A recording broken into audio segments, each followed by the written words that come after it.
Olá, terceiro ano, tudo bem?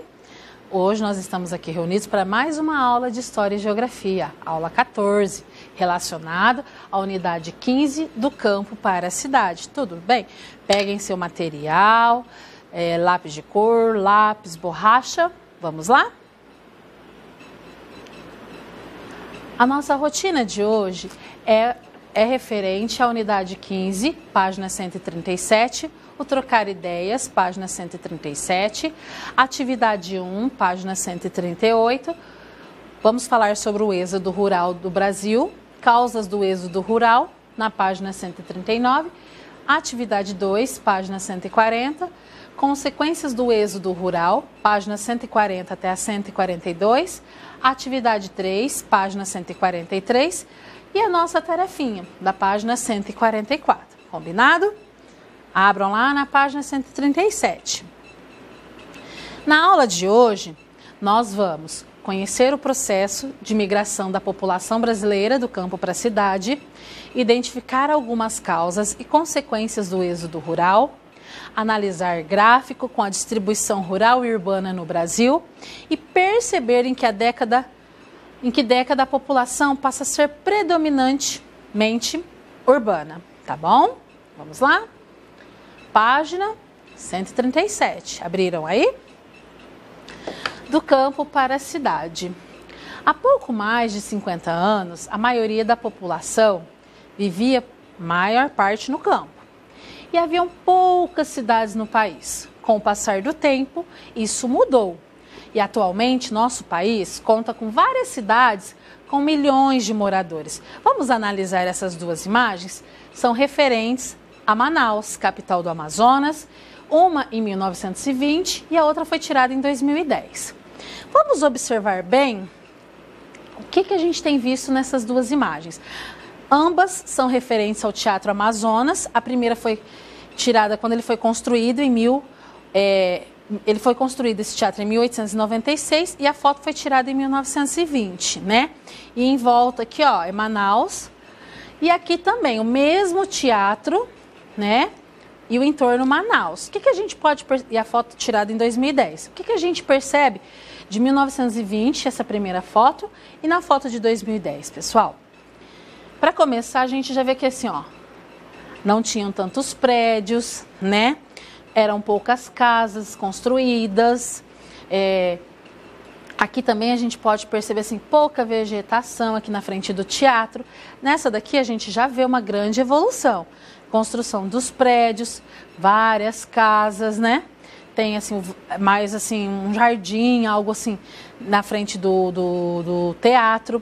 A gente percebe também que até o próprio teatro teve assim, um cuidado de pintura, reconstrução. Você pode ver que aqui essa parte não tinha aqui no teatro, né? Então, nós vamos agora perceber como ocorreu essa grande transformação nas cidades brasileiras, tá? Continuando aqui na página 137. Nós vamos trocar ideias e para isso vamos observar bem essa imagem, pessoal. O que a gente está vendo aqui? O que ela está mostrando? Algumas razões para essas pessoas estar vivendo essa situação. Vocês acham que tem a ver com migração? O que vocês acham aqui? Por exemplo, olhando aqui, o que a gente percebe? Vocês acham que essas pessoas estão indo para onde? Será que elas assim? Porque aqui provavelmente, ó, elas estão com roupas simples, né? Então, são pessoas humildes, aparenta ser um grupo de família, o marido, a mulher e os filhos estão saindo da sua casa para outro lugar. Pela paisagem, o que a gente percebe? Que eles estavam passando alguma situação difícil, né? Então, eles estavam procurando ir para um outro lugar. Por que vocês pensem aí comigo, será por que eles estavam indo a pé? E por que eles não estavam indo de carro? Então, olhando aqui, a gente pode perceber que era uma região, às vezes, pobre, né? Então, o que acontece? Às vezes não tinha tanto a veiculação de carros, de ônibus. Então, eles estavam procurando sair a pé para tentar mudar de vida, né? Olhando as vestes, a gente percebe que é um pessoal mais simples, mais humilde, né? Eles estão carregando muitas coisas, muitos pertences? A gente vê que assim, somente assim, poucas coisas essenciais para o uso deles, né? Esse trajeto aqui, a gente está vendo assim, tem estrada, tem casas perto? Não, né? Provavelmente é um lugar, um ambiente assim, muito assim, seco, o solo, não tem construção de estrada. Então eles estão o quê? Realmente deveriam estar passando por alguma seca, momento difícil, e estão se locomovendo para outro lugar. Então, de onde eles estão saindo aqui, pelo que a gente pode perceber? Provavelmente, a gente não vê casa, então não seria a zona urbana. Estão saindo da zona rural, do campo, né? Então, ela está mostrando o quê? As pessoas deixando um grupo, seja família, saindo da sua casa, tentando uma vida melhor em outro lugar. O que será que levou eles a pensar nisso daí, as razões para eles saírem? Provavelmente poderiam estar passando fome, às vezes perderam, assim, às vezes se eram agricultores, perderam a suas produção, porque pelo solo a gente percebe que às vezes pode ter se tornado um solo improdutivo. E vocês já ouviram falar em migração? De acordo com eles, o que será que significa migração? O que vocês acham que é isso? Nós vamos descobrir juntos, tá bom? Página 138. Então, nós já vamos começar realizando a atividade 1. Aqui, nós vamos observar o número 1, o gráfico que mostra a distribuição da população rural e urbana no Brasil em 2 momentos diferentes, tá? Por que a gente vai analisar o gráfico? É uma habilidade que a gente precisa, a gente já vem trabalhando na matemática e a gente vai aprofundar isso também na geografia para entender o que os dados falam com a gente, tá? Então, no gráfico, nessa linha horizontal, o que a gente observa? Que foi colocado vários números referentes aos anos, né? E na linha vertical, o número de habitantes, né? A gente pode perceber que tem um que está pintado em amarelinho, o outro em roxo. O amarelo se refere à população urbana e o roxinho, a população rural, do campo, né? Pelo que a gente pode perceber aqui, ó, na década de 40, ó, quem predominava, a urbana ou a rural? A rural. Na década de 50, ó, ainda continuava a rural predominando. Na década de 60, ainda ó, a urbana era menor que a rural. Na década de 70, a gente já vê uma leve mudança, olha só, referente à população urbana. E aí, a partir das outras décadas, ó, 80, 91, 96, 2000 e 2010, o que a gente percebe? Que houve o quê? Um crescimento da população urbana. E o que ocorreu com a rural? Não deixou de existir, mas deu uma diminuída, né? Então, vamos responder as questões de acordo com o gráfico, na página 138. Letra A. Onde morava a maior parte da população brasileira em 1940? Professora, como é que eu faço para ver? Eu venho aqui na nossa linha horizontal, década de 1940. Qual que predominava? Qual que era maior? O roxinho. O roxinho se trata população da zona rural. E no ano de 2010? Vem aqui no ano de 2010, qual que está maior? Ah, professora, não está mais o roxinho não, igual estava na 40. Está o amarelo, então se trata da população urbana, né? Que mora agora na zona urbana, certo? Vamos para a próxima, página 138 ainda, o exercício 3. Segundo os dados daquele gráfico que nós estávamos olhando, em que ano a população brasileira urbana passou a ser maior que a população rural? Vamos ver lá? Ó, a urbana é o amarelinho. Ó, 40 está menor, 50, 60... Ah, professora, aqui na 70. Vamos ver se é isso? No ano de 1970, muito bem. Considerando o que você estudou na outra unidade que nós estávamos vendo, que os problemas do campo podem ter influenciado o processo de migração da população para as cidades. Então, agora aqui a gente está vendo, migração o que é? Quando muda de um lugar para outro dentro do próprio país. Então, quando é próprio do próprio país, mudar de um lugar para o outro, fala migração. Quando fala, porque a gente já deve, alguns podem ter ouvido também, imigração é referente também à mudança de lugar. Mas aí não é dentro do próprio país, é de um país para o outro. Exemplo, veio do Paraguai para o Brasil, veio da Argentina para o Brasil. Então, quando eu falo de um país para o outro, é imigração. Mas o nosso aqui agora no momento é migração. Mudança de um lugar para o outro dentro do próprio país. Então, quais seriam os problemas que podem ter influenciado? Nós vimos lá um pouquinho o desmatamento, a erosão, a falta do trabalho, as más condições de trabalho, como a gente pôde ver aqui nessa primeira imagem, ó. Então, provavelmente, eles estavam se mudando porque estavam sem trabalho, né? As condições não estavam boas, né? Para eles. Então, na página 138, o 4, o desmatamento, erosão do solo, falta de trabalho, más condições de trabalho no campo, né? Alguns até se sujeitando a trabalho escravos, porque ocorria, a pessoa não tinha outro que recorrer, então ela acabava aceitando o que o patrão proporcionava. E a busca por melhores condições de vida na cidade, né? Na página 139, o êxodo rural no Brasil. Vamos observar essa pintura da Tarsila do Amaral. Ela representa uma família de imigrantes, ou seja, saiu de um lugar para o outro, levando sua pouca bagagem em sacos em uma estação de trem. O que a gente pode observar, principalmente na expressão das pessoas? No rosto, no olhar. Parece um semblante assim, triste, decaído, né? Preocupado, né? Também eu diria. A gente pode ver assim que também, como estão muito próximos um do outro, seria uma família, né? Assim, um casal, filhos, outro casal com filhos, né? E se a gente está vendo eles com algumas bagagens, dá alguma menção referente a essa imagem aqui? Provavelmente estavam saindo de um lugar para outro, né? Vamos terminar de analisar? Então, olha, como a gente observou no gráfico, até 1960, a maioria da população morava na zona rural. Em 1970, pela primeira vez, a população urbana se tornou maior, numerosa. Então, dá-se esse nome de êxodo que a gente usa, êxodo rural, a saída das pessoas em grande número, em grande quantidade. Lá naquela primeira foto já era a saída de uma família. Aqui são pelo menos umas 2 ou 3 famílias juntas, né? Então já é um número maior de pessoas saindo das suas casas, da zona rural, para as cidades, né?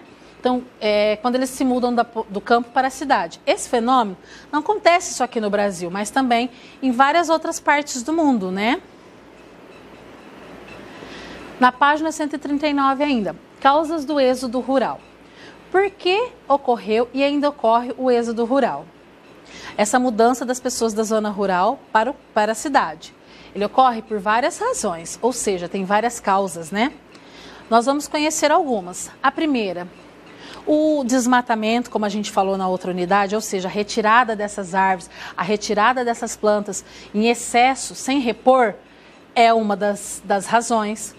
O uso inadequado do solo, ou seja, retirou, às vezes largou aquele solo abandonado, não só utilizou para a criação de gado, teve contato com muitas chuvas, destrói aquele solo, ele fica impróprio para a produção, né?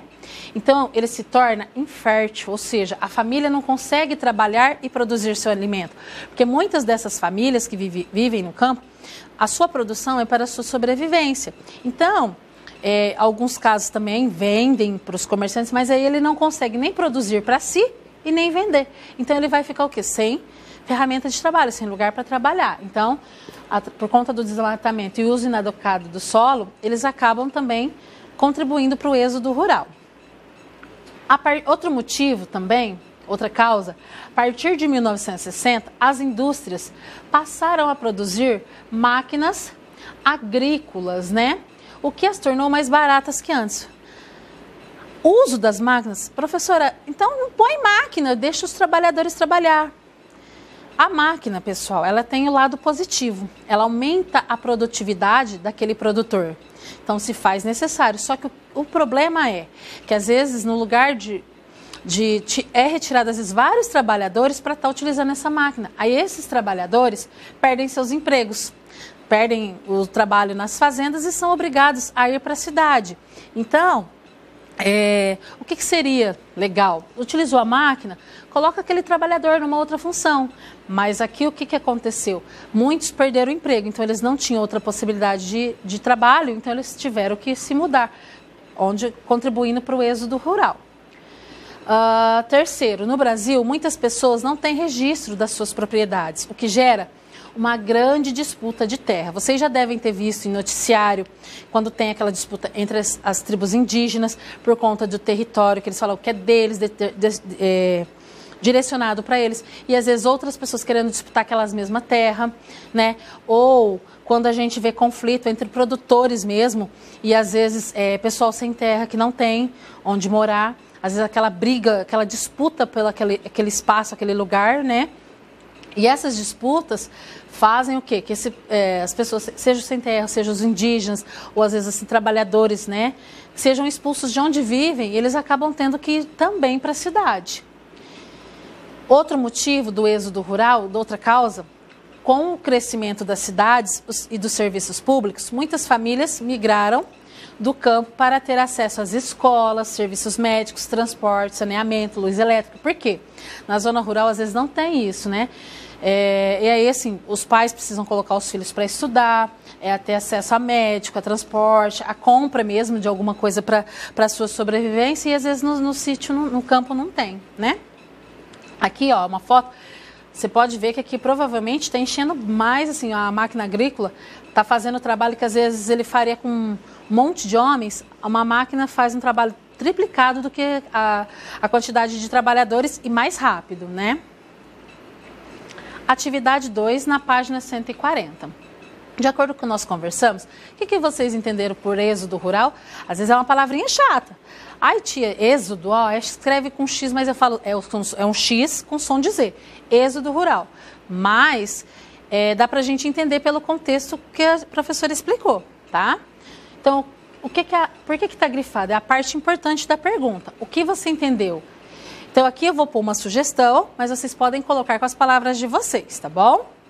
Quando uma população migra, se muda, né, do campo para a cidade, da zona rural para a zona urbana. 2, escreva com suas próprias palavras uma das causas do êxodo rural.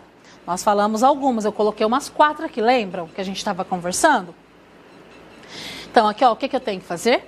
Com as suas próprias palavrinhas, uma das causas do êxodo rural. Vou trazer uma sugestão, pode pausar, videoaula, depois pensar com calma e escrever com as suas palavras, tá bom? Desmatamento é uma, o uso inadequado do solo é outra, né? O uso inadequado do solo, os trabalhadores substituídos por máquinas, famílias que buscam serviços públicos e empregos na cidade, as terras, né, improdutivas é um dos motivos também que contribui. Por quê? Ele perde a terra, ele não tem onde trabalhar. Ele não tendo onde trabalhar, ele vai procurar um outro lugar, porque ele precisa sobreviver, tá? Aí aqui a gente colocou uma sugestão. Podem estar pausando, coloquem com as palavrinhas de vocês, como está bem grifado aqui, tá bom?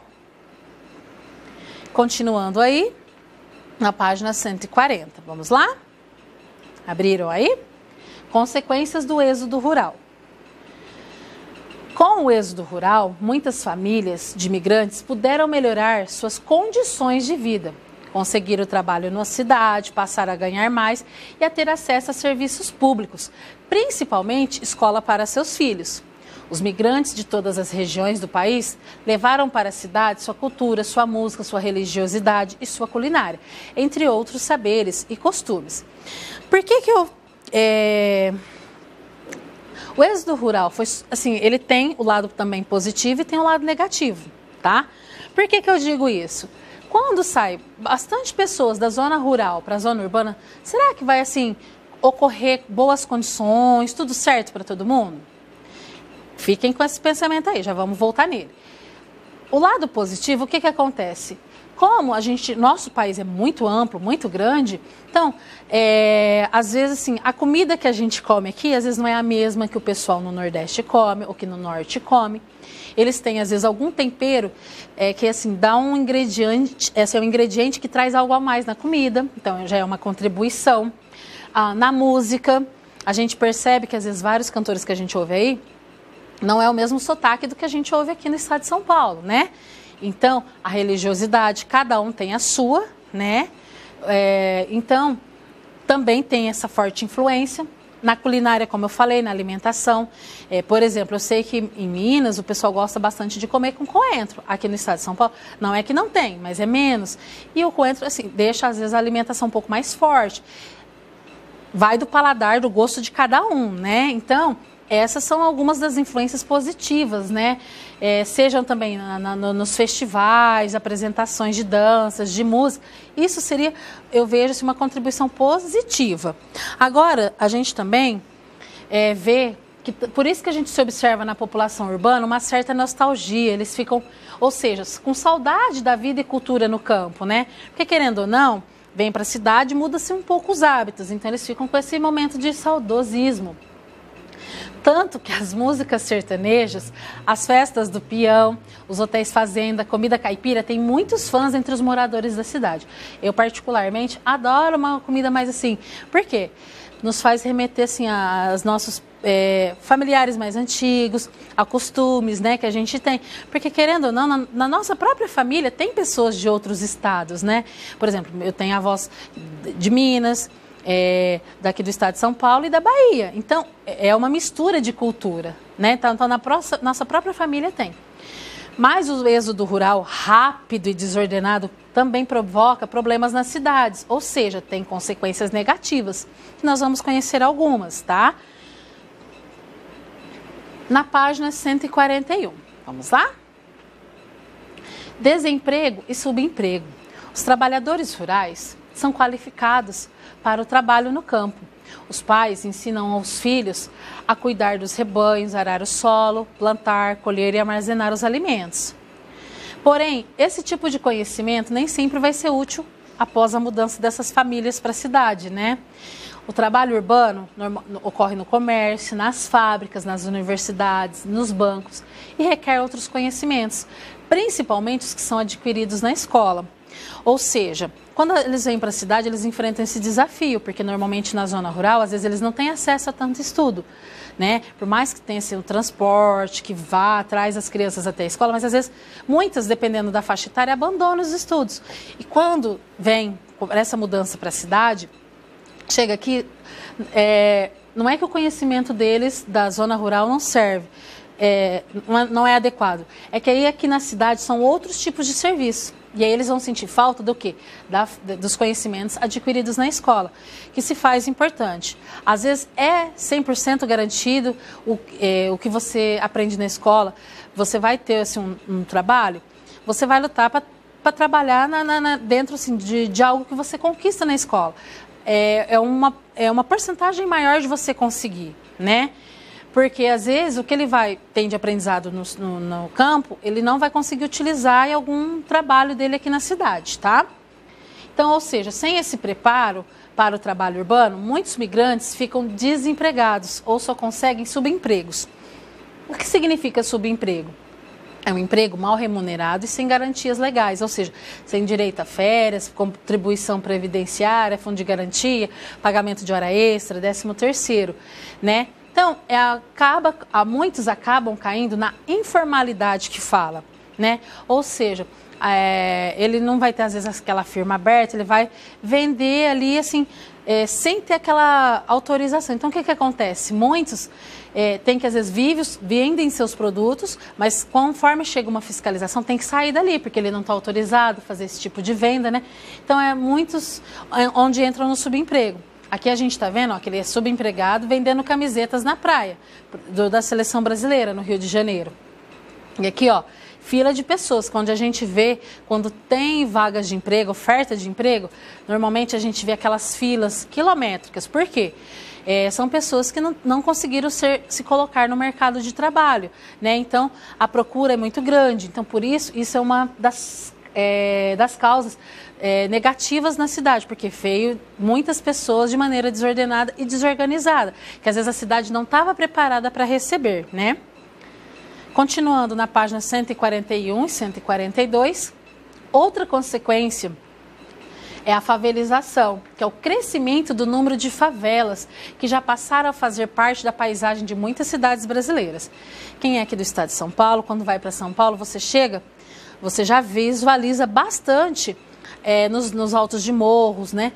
Muitas já favelas ali. E ele ainda nem é muito, né? Mas a gente vê isso no Rio de Janeiro, em várias outras cidades, um crescimento constante dessas moradias, né? Por quê que isso aconteceu? Não tem moradia para todos. né? A cidade não estava, às vezes, preparada para receber tantas pessoas vindas da zona rural para a zona urbana.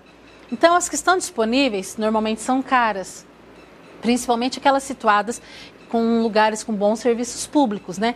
Então, o que acontece para as pessoas que vieram, que são migrantes, que vieram de outro lugar, que estão desempregados ou subempregados? É morar em bairros mais distantes.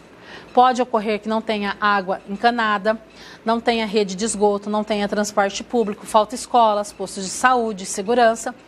E além disso, com poucos recursos, eles constroem habitações sem nenhum conforto e segurança, feitas de tábuas, papelão ou apenas tijolos aparentes, à margem de córregos, que são áreas sujeitas a enchentes, ou nas encostas dos morros, que podem desmoronar em épocas de chuva. Ou seja, pode cair, pode desabar, né? Olhando aqui, ó, a gente vê, principalmente, olha aqui nessa foto, foi construída à beira do córrego. Pela cor da água, vocês veem. Não, provavelmente não tem rede de esgoto. Então aqui, ó, quem mora aqui próximo, o que acontece? É uma água que seria às vezes utilizada para as pessoas, é a mesma água que às vezes não dá para utilizar, tomar, mas o que acontece? O esgoto cai aqui, provavelmente. Aqui são moradias construídas em costas de morro. São sujeitas a desmoronamento. É que aqui a foto, aqui a gente pode ver o verde, algumas árvores, ó. Então foi construindo aqui. E você vê que assim, é muito grudadinho uma na outra, não tem assim, estrutura, conforme, dependendo a intensidade de chuva, tudo isso aqui pode vir abaixo, cair, né? Então, fora a perda material, as pessoas se colocam em riscos. E muitas não têm para onde voltar ou para onde ir, né? Na página 142, a marginalização é uma outra causa do êxodo rural. Ou seja, como a própria palavra diz, significa estar à margem do centro da cidade, da sociedade, das oportunidades que a vida urbana pode oferecer. Estar à margem, estar longe, estar distante, né? Muitos tentam modificar essa situação, mas, assim, depende de muita luta, de muita dedicação, né? E por conta dessa mudança, o que acontece? Eles acabam tendo acesso a trabalhos com baixa renda, moram em favelas, ficam assim, com pouco ou sem acesso aos serviços públicos. Eles, boa parte dessa população sai da zona rural em busca, ou seja, migra da zona rural buscando uma vida melhor. Mas eles acabam morando em piores situações e piores condições de quando vivia no campo. Ou seja, muitas vezes essas pessoas vivem marginalizadas socialmente, sem poder aproveitar as boas coisas que a cidade tem a oferecer a seus moradores. E não é porque eles são baixa renda que significa, porque o que tem ocorrido? Por conta dessas situações, às vezes ocorrem situações assim, de roubos, de assaltos, mas não quer dizer que todas as pessoas que moram ou numa favela ou é marginalizado, significa que é criminoso. Não, existem muitas e muitas pessoas honestas que por conta de não conseguir um bom emprego, tem pouca renda e necessita morar num espaço desse. Mas, às vezes, a gente vê a mídia, normalmente bate algumas notícias, porque teve uma situação, já fala, olha lá, onde moram os marginais. Não, não é isso. Não, é lógico que em todo lugar a gente encontra criminoso que comete assalto, que faz alguma atrocidade, mas não significa que porque necessariamente mora lá é criminoso. Não.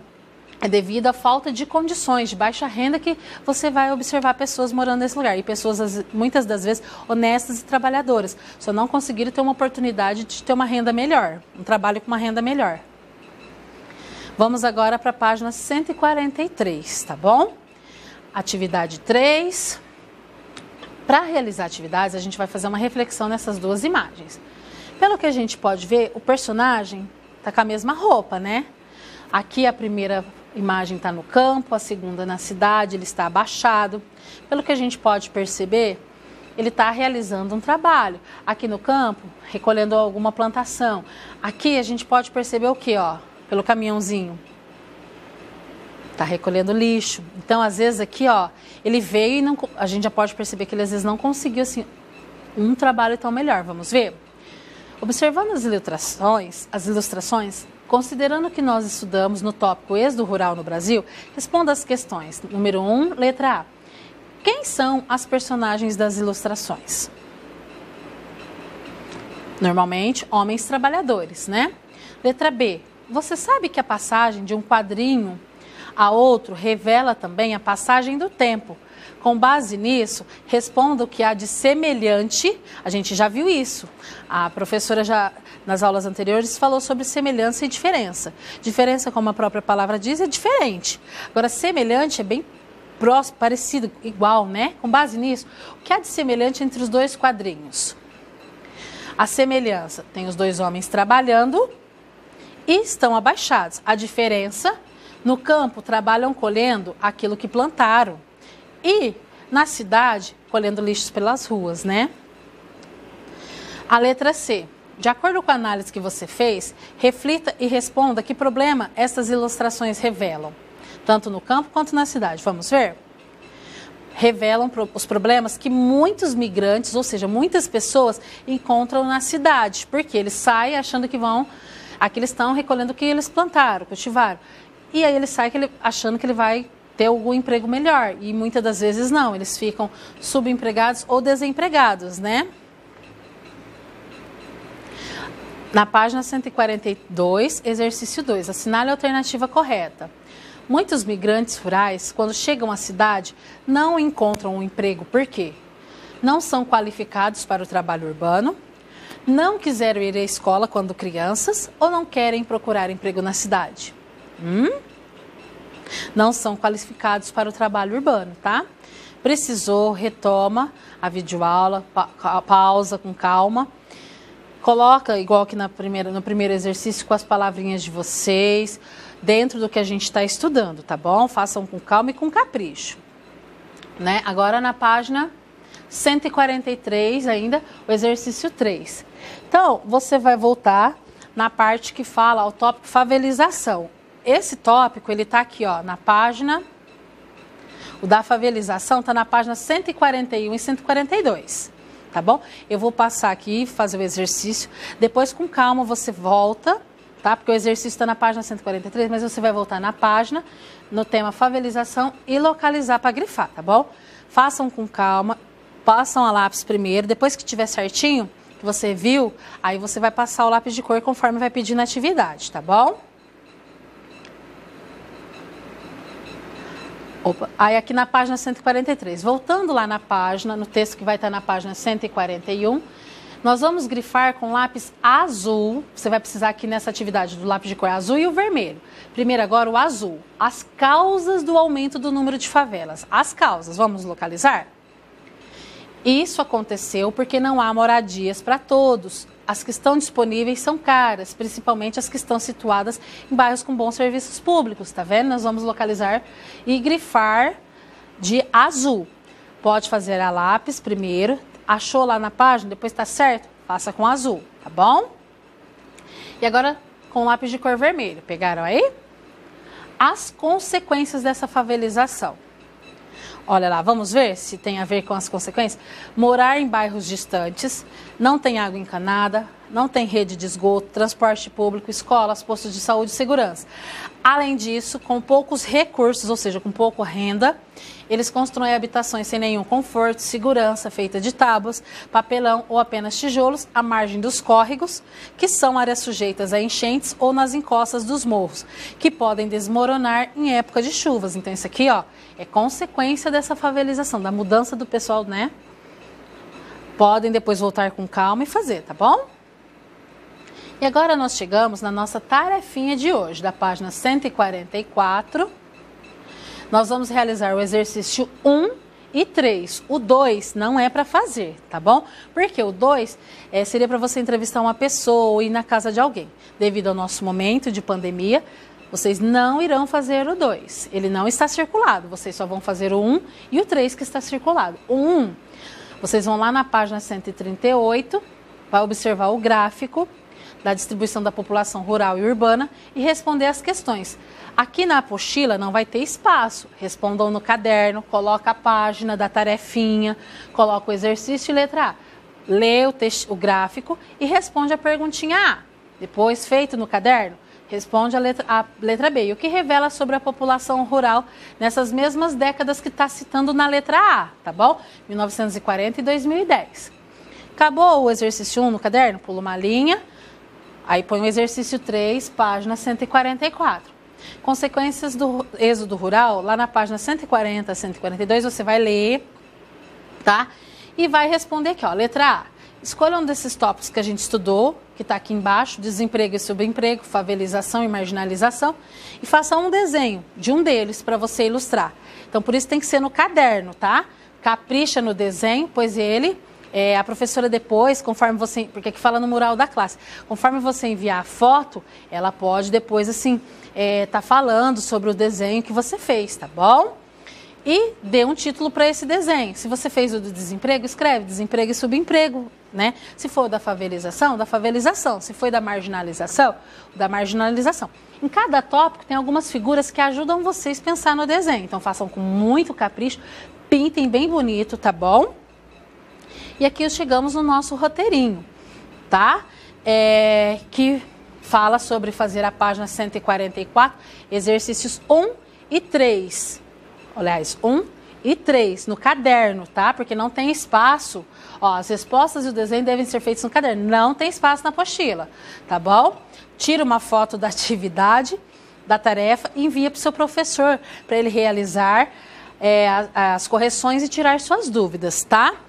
Essa foi a videoaula de hoje, espero que vocês tenham gostado. E logo após agora o nosso roteiro, vai ter uma atividade lúdica para vocês, tá bom? Que foi feita com muito carinho, tá bom? Assista, espero que vocês gostem para encerrar a nossa Semana da Criança. Muito obrigada pela participação. Palavra cantada.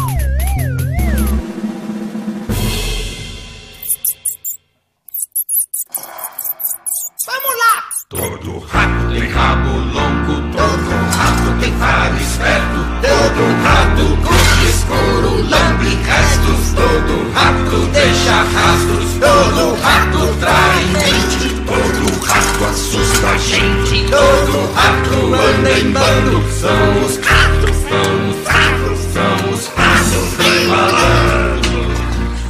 Mas sempre tem um que é diferente. Tem sempre um que até surpreende a gente. Esse rato que aqui se mostra é um rato que a gente gosta. É um rato que vem de catar lasquinhas de queijo e comer na rua. Prefere 1000 vezes um beijo brilhante da lua. Lua minguante, lua crescente, declaro ser o seu mais lindo amante. Com você eu quero me casar, fazer da noite escura o nosso altar.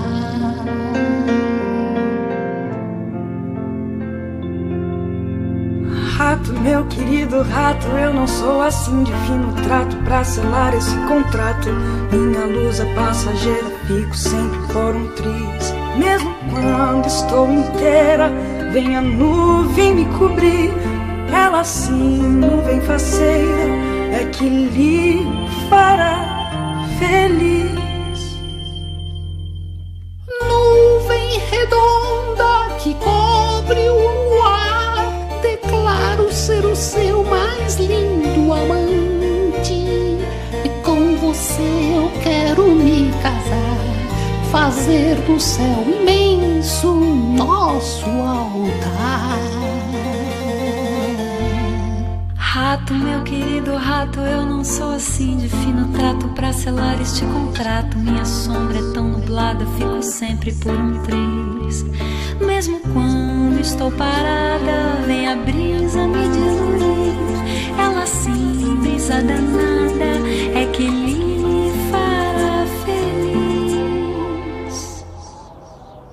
Brisa macia que destrói a nuvem que cobre o luar, declaro ser o seu mais lindo amante. Com você eu quero me casar, fazer do vento nosso altar. Rato, meu querido rato, eu não sou assim de fino trato. Pra selar esse contrato, mesmo quando eu sopro forte, vem a parede me barrar. A parede de uma casa não deixa a brisa passar. Ela assim, dura parede é que aprenderá a te amar. Parede parada que barra a brisa, que destrói a nuvem, que cobre o luar.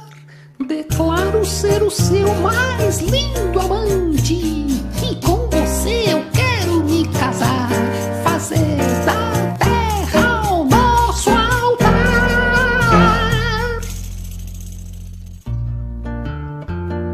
Rato, meu querido rato, eu não sou assim de fino trato pra selar este contrato. Meus tijolos são de barro, mas não é difícil me esburacar.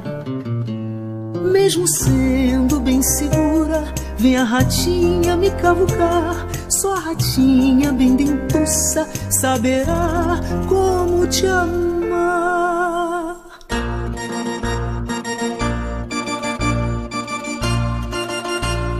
Ratinha dentuça que cavoca a parede, que barra a brisa, que destrói a nuvem, que cobre o luar. Declaro ser o seu mais lindo amante, e com você eu quero me casar, fazer da natureza o nosso altar. Rato, meu querido rato, eu que sou assim de fino trato pra selar este contrato, meu faro tão certeiro, com você serei feliz.